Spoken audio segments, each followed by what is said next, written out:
il est de notoriété publique que ce duo-là a eu à s'opposer. Dans un débat qui était intitulé « Lui et moi ». Ils se sont tellement dit de satanéité, ils se sont tellement dit de mauvaises choses que la décence m'impose de ne pas répéter ici. Mais ce qu'on retient, c'est que ce sont des gens qui ont eu des problèmes parce qu'ils avaient l'impression de partager un butin. Et ce butin n'est rien d'autre que le Sénégal. Il est de notoriété publique que M. Seck a eu à dire lui-même que ce qui m'oppose à Abdoulaye Wade constitue des dizaines de milliards de contribuables sénégalais. Et que cet argent, je l'ai mis en lieu sûr. Je pense qu'aujourd'hui, nous sommes dans un état de droit, nous sommes dans un pays démocratique et que cet argent-là devrait revenir au Sénégal. Au moment où on parle de souffrance, ils sont les premiers à aller vers les médias. Malheureusement, ils ne se limitent qu'aux médias. On a eu à vivre des inondations. On a eu à traverser des moments très difficiles. Mais ils n'étaient pas là. Ils étaient en intelligence, en France, en train de conspirer, de combiner et de conclure un fameux plan pour déstabiliser le Sénégal. L'un est venu sous le prétexte qu'il veut libérer son fils. Il a omis de dire aux Sénégalais que son fils est accusé et qu'il a un dossier qui est entre les mains de la justice. Mais il a voulu attendre d'abord que le procès soit fixé ou soit très proche pour entrer en action. Je rappelle que je ne souhaite nullement cette situation-là à un citoyen, même à un humain. Mais Abdoulaye Wade est responsable de ce qui arrive à son fils. Abdoulaye Wade a confié la gestion du tiers du budget du Sénégal à son fils. Aujourd'hui, c'est 65% des Sénégalais qui ont exigé la reddition des comptes. Aujourd'hui, Karim Wade est entre les mains de la justice et il rendra compte. Donc, peu importe toute tentative, qu'elle vienne de Abdoulaye Wade ou de Idrissa, justice se fera. La deuxième chose que je voulais dire concernant Abdoulaye Wade, aujourd'hui, il est entretenu par l'argent du contribuable sénégalais, avec un salaire de 12 millions, un personnel de 17 personnes, 2 véhicules mis à sa disposition et il fait le tour du Sénégal pour nous parler de coup d'État. Ces moyens-là doivent être retirés d'Abdoulaye Wade. C'est notre grand-père, avec son âge, mais il a un comportement qui est en déphasage de pi sur 2 par rapport à la logique et à la sagesse que devrait refléter son âge. Quant à Idrissa, je pense que il a un privilège de parole. Il a ce privilège de nuancer ou de créer le tout. Mais c'est Idrissa qui va répondre à Idrissa. C'est Idrissa qui s'est dédié. C'est Idrissa qui a dit qu'il pouvait même brûler l'argent des Sénégalais.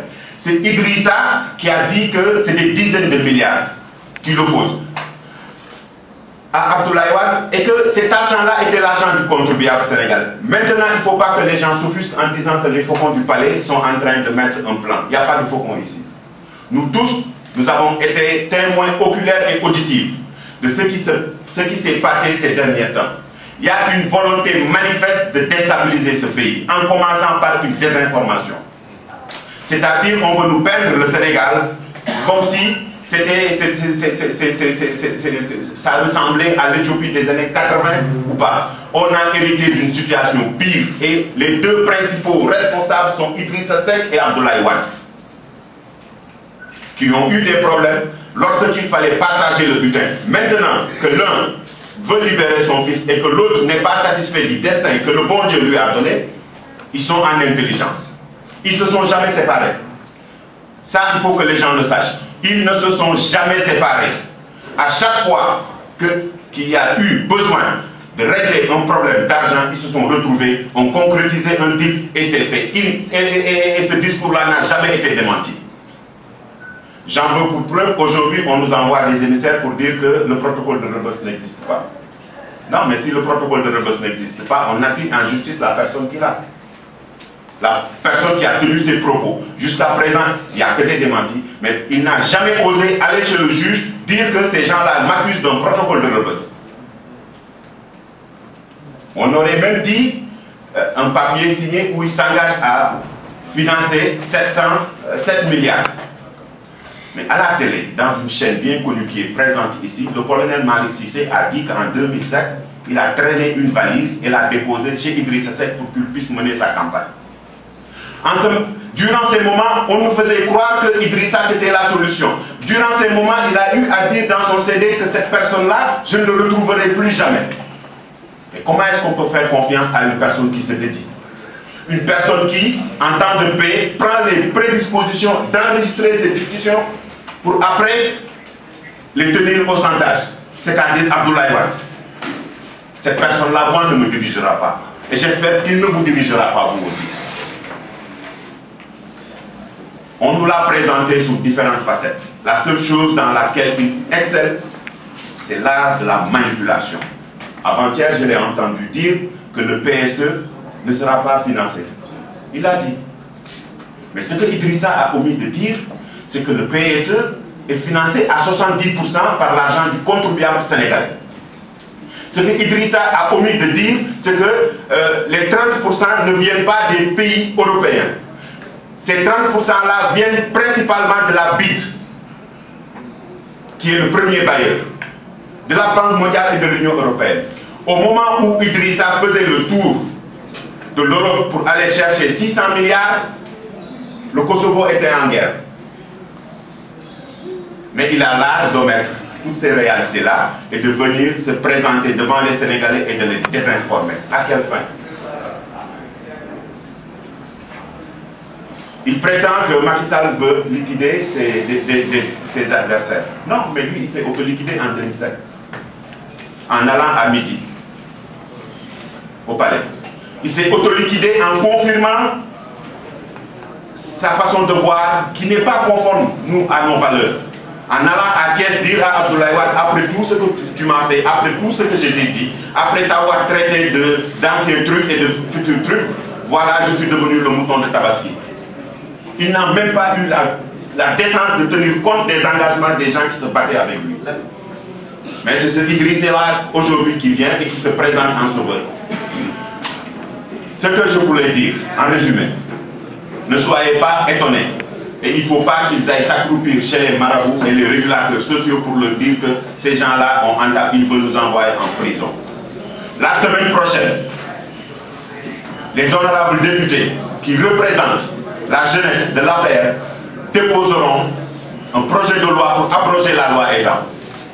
À savoir l'honorable député Abdoumbo, l'honorable député Badou Diouf et l'honorable député Siraniaï. Si les grands ne peuvent pas se battre, nous allons nous battre. Si les femmes veulent abdiquer, nous allons porter ce combat. Maintenant, il y a une instance qui est en train de poursuivre les gens qui se sont enrichis illicitement. Je pense que l'aveu est la reine des preuves. On ne peut pas tenir des propos tels que ce qui m'oppose à Wade, c'est des dizaines de milliards, et cet argent-là est l'argent du contribuable sénégalais et ne pas être convoqué par la CREI. Il ne peut pas se soustraire à ça. Donc ne soyez pas étonnés qu'à partir de la semaine prochaine, qu'il vienne, il a l'obligation de se justifier par rapport à ces milliards-là. Maintenant, après, ils diront que ces deux duos, ils veulent éliminer leurs adversaires politiques. Non, Abdoulaye Wade ne peut pas être un adversaire politique. Un homme de 97 ans, qui a déjà eu à prouver ce dont il était capable aux Sénégalais, qui a été rejeté par 65% des Sénégalais, ne peut pas être notre adversaire. C'est pas possible.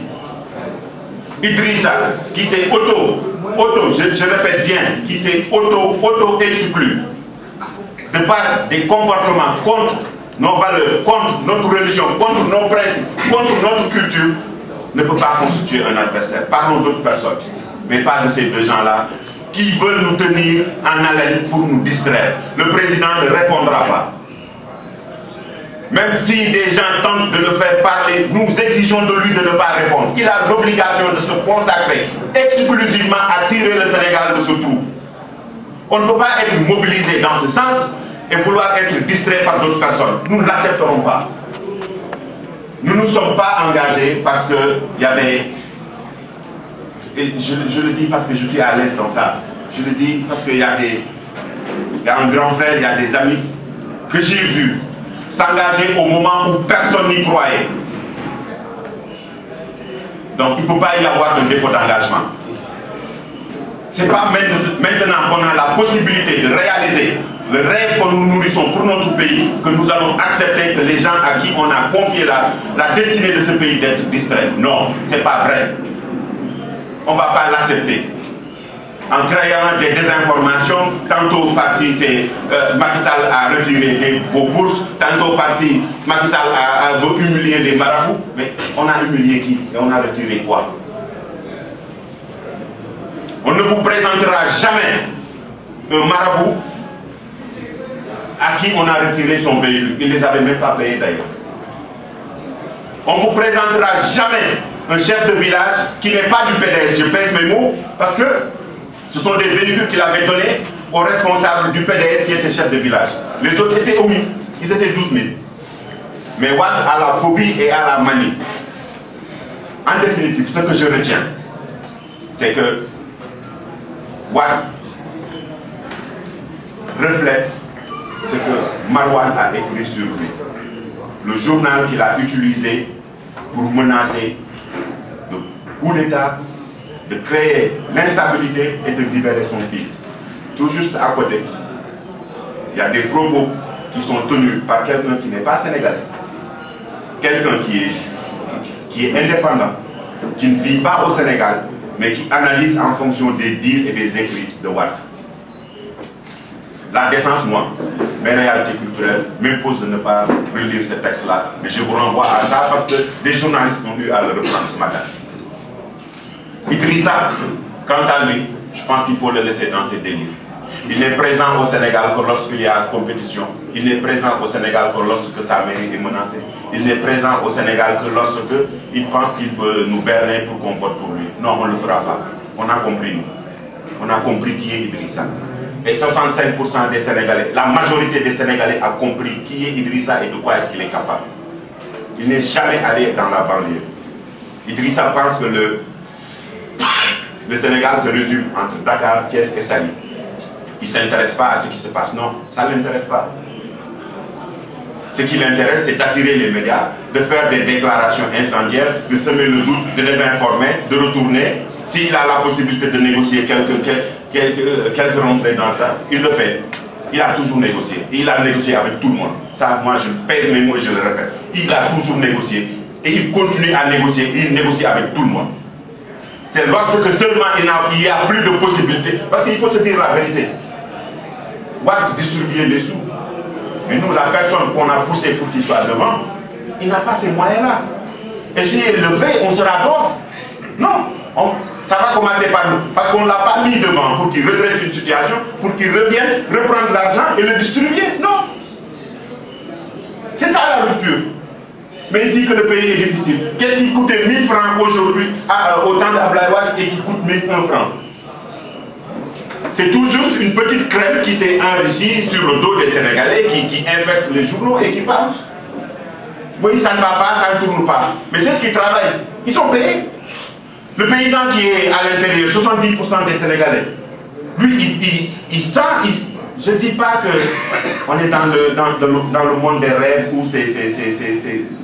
Non, il y a des difficultés. Il ne faut pas se voiler la face. Il y a des difficultés, mais il y a aussi des débuts de solutions. Mais il y a aussi une volonté de régler ces problèmes-là. Il y a pas mal de problèmes qui se posaient l'année passée qui ne se posent pas aujourd'hui. Et on veut nous distraire. Et on ne va pas l'accepter. Maintenant, je lance un appel à nos partisans d'abord. Ceux qui croient